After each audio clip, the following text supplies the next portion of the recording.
பண்டைய காலத்தில் ஜப்பானில் சாபங்களின் ராஜா என்று பயங்கரமாக அறியப்பட்டவர் ரியோமேன் சுகுனா. அவர் ஒரு மனிதராக இருந்தார். ஆனால் அமானுஷ்ய சக்தி காரணமாக மனிதர்களும் மாந்திரீகர்களும் சேர்ந்து அவரை கொன்றனர். ஆனால் அவர் இறந்த பின் கூட அவரது உடல் அழியவில்லை. 20 விரல்களாக பிரிந்து சாபங்களாக மாறின.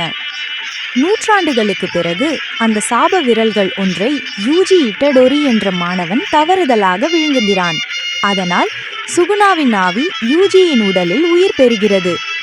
சுகுணா மிக கொடியவன்.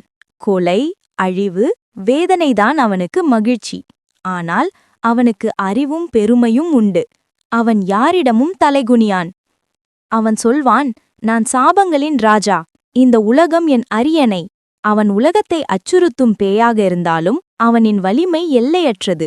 கோஜோ மட்டுமே அவனை சமமாக நிற்க முடிந்த ஒரே மனிதன்.